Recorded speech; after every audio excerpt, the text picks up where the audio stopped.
গত পর্বে যেখানে শেষ করেছিলাম আজ সেখান থেকেই শুরু করলাম। আমরা এখন মঠের কাছাকাছি এসে গেছি। শ্রী শ্রী গৌরাঙ্গ গৌরীয় মঠ ট্রাস্ট।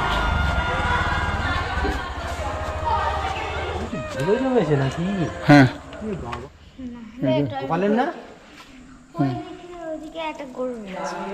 আচ্ছা, এখানেই থাকে।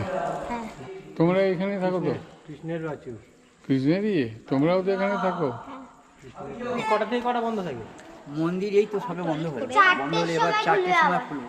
আবার 4টের সময় খুলবে? 2টো থেকে 4টে। তো তুমি কি এখানে দীক্ষা নিয়েছো? হ্যাঁ, তো দীক্ষা নেওয়ার পরে তোমার কি নাম হয়েছে? আমার নাম এখনো হয়নি। হয়নি? আমার হরিনাম দীক্ষা হয়েছে। ও, হরিনাম দীক্ষাটা হয়েছে। তোমার এমনি নাম কি? আমার নাম রীতা। এখন এরপরে যদি তোমাকে দীক্ষা তো নিয়েছো বলছো, হ্যাঁ, দীক্ষা নিয়েছো, তোমার এখানে যখন নতুন নাম হবে তখন তুমি এইখানেই থেকে যাবে? হ্যাঁ থাকবো তো। আমাদের বাড়ি ওই মানে এই বাদ থেকে গেলে হ্যাঁ, আমাদের বাড়ি ওই পিছনে একটা রাস্তা আছে, ওই রাস্তা। আচ্ছা, জল জমে গেলে মাঠে যাওয়া যায় না, আর এমনি থেকে এই রাস্তা দিয়ে যেতে হয়। হ্যাঁ। আর এমনি যদি মাঠ শূন্য থাকে মাঠ দিয়ে যাওয়া যায় বাড়ি। তা তুমি হঠাৎ এই হরিনামের মধ্যে আসলে কেন? মানে অনেক গল্প আছে এখানে। অনেক গল্প হ্যাঁ। বলবে? হরিনাম দীক্ষা হওয়ার পরে তোমার উদ্দেশ্য কি? তুমি আরও ভবিষ্যতে পুরোপুরি কি এই হরিনামের সঙ্গে যুক্ত হয়ে যাবে? কেন? ভগবানের কাছে থাকলে মানে তুমি যা করো না ভগবান তোমার কাছেই থাকবে। আচ্ছা। আর মানে তোমার যেন তুমি মৃত্যুর পর তুমি টাকার পিছনে কেন ছুটবে? তোমার বাড়ি গাড়ি জমি জায়গা সব তো থাকবে ঠিকই, কিন্তু তুমি থাকবে? থাকবো না। তোমার এটা মানে তুমি যদি বৈষ্ণব হও বা মানে ভগবানের পথে যাও, হ্যাঁ, তোমার একটা মানে মানে তুমি যখন মরে যাবে তোমার মানে এই যে আত্মাটা তখন স্বর্গ লাভ করবে বা অন্য কিছু হবে, এছাড়া কিছু না। আচ্ছা, তোমার এই এই আত্মোপলব্ধি যেমন হলো, এটা কিভাবে হলো? প্রথম তুমি ছোটবেলা থেকে তো আর জন্মেই এরকম হওনি, ছোটবেলা থেকে বড় হয়েছো, বাবা মার কাছে আছো, তারপরে তোমার কি কেন মনে হলো যে ভগবান একজন আছে এবং ভগবান আমি যাই করি না কেন ভগবান আমার ভালো করবে বা সব মানুষের ভালো করবে? ভগবানকে যারা বিশ্বাস করে না তারাও এখন ভাববে যে ভগবানকে কি, আর ভগবানকে শুধু ভাববে যে এইটুকুটাই যে ভগবান আছে ঠিকই, কিন্তু আমরা আমাদের মতন থাকবো, ভগবান ভগবানের মতন থাকবে বলে সবাই কেটে যায়। আর কিছু কি বলে কেউ? তাই জন্য তো কেউ কিছু হয় না। আর যারা এখানটা আছে তারা ভগবান ভগবান সবই তো বলে ভগবান ডেকেছে, কিন্তু ভগবান ডাকে নেই, ভগবান ওদের মানে চেতনা দিয়েছে বলে ওরা এখন বৈষ্ণব হয়েছে। এই জন্য মানে যারা বৈষ্ণব আছে তাদেরও বলছি মানে অনেকজনই বলে, কিন্তু দেখবে ভগবানের যারা মানে ভালোবাসে তারাই এই পথে যাবে। আচ্ছা, তোমার কাছ থেকে একটা জিনিস আমার জানা হয়ে গেল, তার মানে আমরা যদি ভগবানের কে বিশ্বাস করি তাহলে আমাদের অনেক ভালোভাবে জীবন কাটতে পারে। আর যারা আমি ধরো বিশ্বাস করি না তাহলে আমার খারাপ জীবন কাটবে। মানে যারা বিশ্বাস করে ভগবানকে হৃদয় থেকে তারাই আসলে ভগবানের পথে যেতে পারবে, তা কোনো না। ভগবান যদি ভগবান তোমার যদি সামনে দেখা দেয়, এ করা দেয় ও করা দেয়, কিন্তু না ওইসব না। ভগবানকে যারা মানে হৃদয় থেকে ভালোবাসে ভগবানকে ডাকলে ভগবান আপনার কাছে যাবেই। আচ্ছা আচ্ছা আচ্ছা, তার মানে ভগবানের করুণাটা না হলে আমরা আবার যেতেও পারবো না। ভগবান যদি আমাদেরকে চায় তবেই আমাদের পক্ষে যাওয়া সম্ভব হবে। তুমি যদি ভগবানকে চাও ভগবান নিশ্চয়ই তোমাকে কৃপা করবে। আচ্ছা, তার মানে আমাকে আগে চাইতে হবে তবে ভগবান কৃপা করবে। বেশ, ঠিক আছে। তুমি তোমাদের ভগবান মানে তুমি কি রাধাকৃষ্ণ তো? বৈষ্ণব তো? রাধাকৃষ্ণ। তা রাধা বেশি আমাদের ভালোবাসার লোক হবে না কৃষ্ণ? যদি কৃষ্ণকে ভালোবাসে তাহলে রাধা তোমারও ভালোবাসবে, আর যদি রাধাকে ভালোবাসো তাহলে কৃষ্ণও তোমাকে ভালোবাসবে। কৃষ্ণ কিন্তু দুজনেই মানে যদি তুমি যদি একজনকে ভালোবাসো মানে পরবর্তী জন তোমাকেও ভালোবাসবে। আচ্ছা আচ্ছা, শুধু যে কোনো একজন, রাধা অথবা কৃষ্ণ, কাউকে আমি মন দিয়ে যদি ভালোবাসি, তার পূজা অর্চনা করি, তাহলে রাধাও আমাকে করুণা করবে, আবার রাধাকে ভালোবাসলে কৃষ্ণও করুণা করবে। পরে আবার তোমাদের সঙ্গে কথা হবে, আমি আবার পরে যখন আসবো তখন তোমার সঙ্গে আরও অনেক কথা শুনবো। আচ্ছা ঠিক আছে, ঠিক আছে, রাধে রাধে। রাধে রাধে। এই বৈষ্ণব ধর্মে দীক্ষিত বাচ্চা মেয়েটির জীবন দর্শন সময়ের সাথে সাথে কতটুকু বদলায় দেখার জন্য আমি আবার আসবো এই গ্রামে। হ্যাঁ, আমাদের এখন লাঞ্চ পর্ব শুরু হচ্ছে। কি কি আজকের মেনু বলো?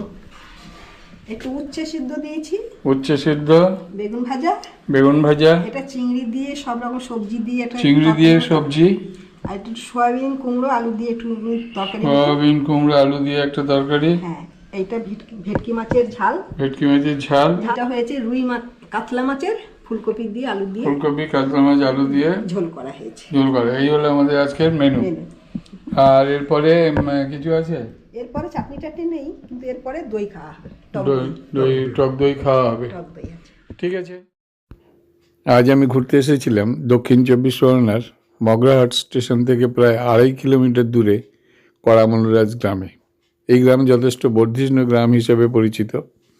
এখানে সাধারণ লোকজন খুবই কমে গেছে। এখানে যারা ছিল তারা সবাই প্রায় উচ্চশিক্ষিত, অর্থাৎ কেউ ডাক্তার, কেউ ইঞ্জিনিয়ার, কেউ কেউ বিদেশে থাকেন। এইভাবে যে কজন আছেন তারা কিন্তু শান্তির মধ্যে দিন কাটিয়ে যাচ্ছেন। ওই সমস্ত ছেলেরা বা মানুষজন মাঝে মাঝে আসেন গ্রামের বাড়ি দেখতে, আবার তারা ফিরে চলে যান।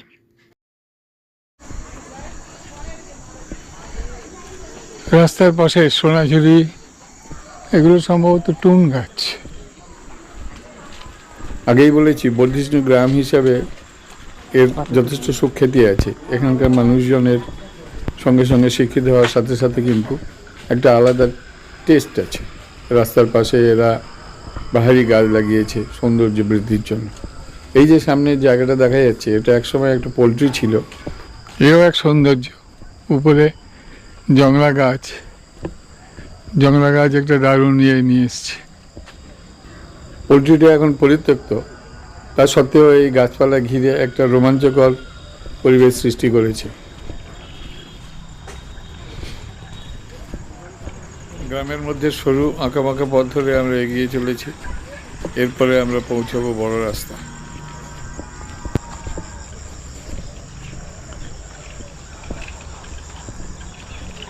গ্রামের সীমানা ছাড়িয়ে এবারে শহরের দিকে ঢুকে পড়ব। চারদিকে এত গাছপালা, নারকেল গাছ, ধান গাছ। এদিকে ধান কাটা হয়ে গিয়েছে। এই কালাগুলো দেওয়া হয়েছে ধান থাকাকালীন পাখিদের হাত থেকে বাঁচার জন্য। বাতাসে ওইগুলো নড়তে থাকে, পাখিরা ভয় পায় যে ওইগুলো বোধহয় কেউ আছে ওদেরকে তাড়া দিচ্ছে, সেই জন্য পাখিরা এখানে আসে না। কিন্তু এখন ধান কাটা হয়ে গেছে, ওগুলোর প্রয়োজন ফুরিয়েছে। এমনি পলিথিন দড়ি টাঙিয়ে পলিথিন, কালো পলিথিন ওখানে দিয়ে রাখা হয়, সামান্য বাতাসে ইয়ে করে। গ্রামের সীমানা আস্তে আস্তে ছাড়িয়ে যেতে চলেছে। গ্রামের সরু রাস্তা, এই রাস্তাতে এইটা একটা সমস্যা। এখানে যদি একটা কোনো ভ্যান ইত্যাদি আসে তাহলে কিন্তু অন্য গাড়ি যেতে পারবে না, সেখানে খুব সমস্যা হয়। এই ভ্যানের কাছ থেকে পাস দেওয়া খুব মুশকিল। এখানের লোকজন এই নিয়েই অবশ্য খুশি আছে, কারণ গ্রামের মধ্যে রাস্তা এরকম চলছে। রাস্তাটা একটু চওড়া হলে খুব ভালো হতো, কিন্তু কিছু করার নেই, যে নিয়ে আছে। এখন আমরা শহরে পৌঁছাবো। গ্রামে একটা ব্যাপার হয়েছে, প্রায় প্রত্যেকটা বাড়িতে মোটর সাইকেল তারা কিনতে পেরেছে। ওটা বেশিরভাগ আমি যতদূর খবর নিয়েছি, ওটা ইনস্টলমেন্টে ওরা নিয়ে নেয়, তারপর আস্তে আস্তে গ্রামের মধ্যেই ছোটোখাটো একটা দোকান, মুদি দোকান, সব মিলিয়ে এটা চলে। জলটা সবসময় নিজের কাছে পাওয়া যায় না, তাই দূর থেকে জল নিতে হয়। আমরা মেন রাস্তায় এসে গেছি। এরপরে গাড়ি, ধোঁয়া, কোলাহল, দূষণ এই নিয়ে থাকতে হবে। ট্রেন এসে গেছে, ওই ট্রেন আমাদেরকে নিয়ে চলে যাবে গ্রামের সীমানা ছাড়িয়ে অনেক দূরে। আজকের ভিডিও মূলত আমার গ্রামের কিছু চিত্র তুলে ধরা। এই শান্ত সুন্দর নির্মল পরিবেশ, কোলাহলবিহীন দূষণবিহীন এই গ্রামকে ভালোবাসি আসুন এবং গ্রামের উন্নয়নের চেষ্টা করি আসুন। যাই হোক, আজকে এই পর্যন্ত ভিডিওকে আমি শেষ করব। আবার আমাদের দেখা হবে আগামী অন্য কোনো ভিডিওতে, অন্য কোনো সময়ে, অন্য কোনো গল্প নিয়ে আপনাদের সাথে কথা বলব। যদি ভালো লাগে তাহলে ভিডিওটা লাইক, শেয়ার এবং সাবস্ক্রাইব করে দেবেন।